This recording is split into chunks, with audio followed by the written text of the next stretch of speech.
prochain. La robe pour le jour J, je l'ai déjà. Là, ce qu'on va coudre, c'est la robe pour le lendemain. Donc il y a un brunch, il y a aussi une soirée anniversaire.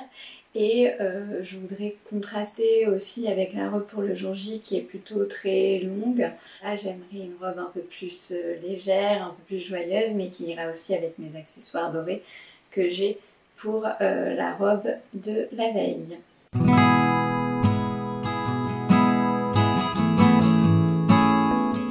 Je porte ici la blouse que j'ai cousue à partir d'un patron maison fauve et d'un tissu sous le figuier Fabrice que j'aime beaucoup. Et ces jolis boutons que j'adore. Alors cette jolie viscose, je l'ai trouvée chez Belle et Stylée. Cela fait maintenant plus de 6 ans que je fais de la couture et 2 ans que je prends des cours de modélisme. Je vais d'ailleurs réutiliser un patron que j'ai développé pour le plaisir. Il s'agit d'une robe avec des volants sur le bas et qui a des fronces sur la poitrine.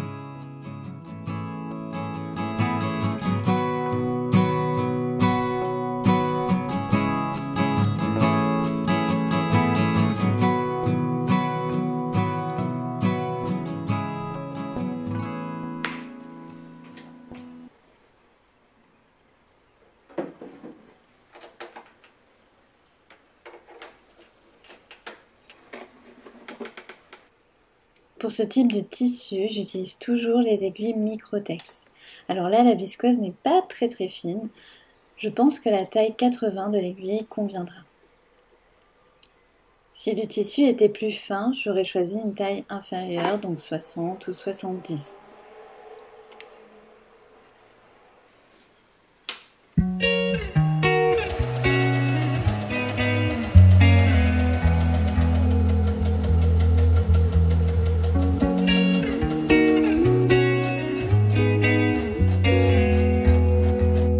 C'est parti, je commence par m'occuper des fronces à la poitrine et puis j'ai fait une piqûre morte sur le décolleté qui est en V pour ne pas que le tissu se déforme dans le biais.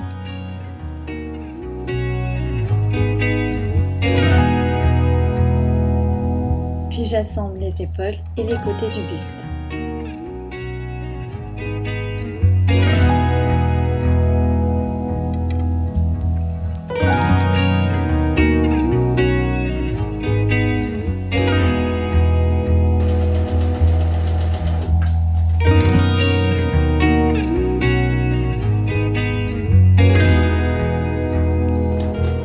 Je passe des fils de fronce pour faire les volants du bas.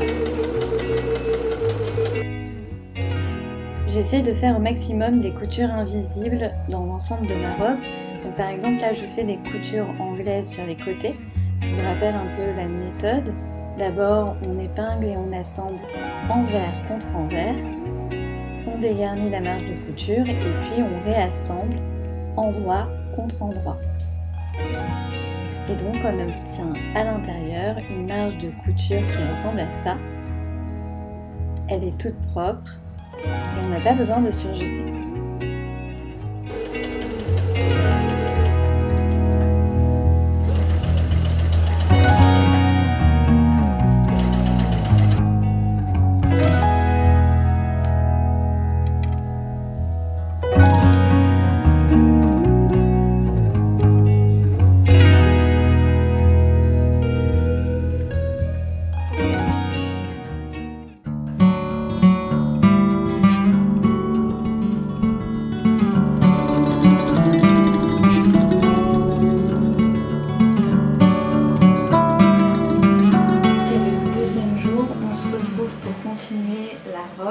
J'ai bien avancé donc je vais vous montrer tout ça. Il me reste à assembler les manches, j'ai déjà commencé un peu les poignets et puis j'ai un deuxième buste qui me servira de doublure. J'ai également resserré encore plus les fronces de la poitrine parce que ça ne me plaisait pas trop avant.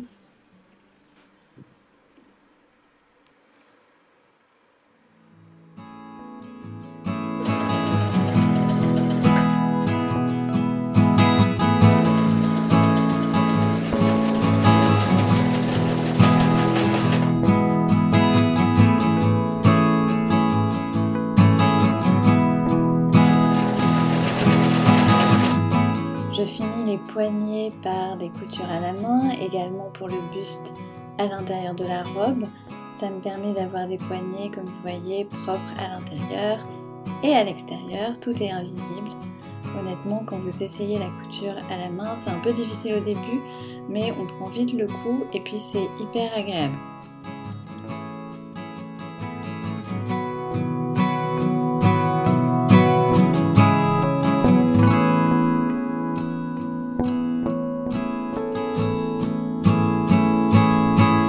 Allez, on découvre le résultat ensemble. Je suis trop contente du résultat, je trouve que la couleur est sublime, j'aime beaucoup la coupe, la légèreté du tissu, le tombé. Je vous la montre là avec mes accessoires dorés que j'ai prévu justement de porter pour le mariage. Et voici la robe que je vais porter le jour J pour comparer. Donc je suis contente, ça fait vraiment deux looks différents mais avec exactement les mêmes accessoires. Donc c'est vraiment ce que je voulais. Voilà, j'espère que ça vous a plu. Dites-moi ce que vous en pensez et puis à bientôt.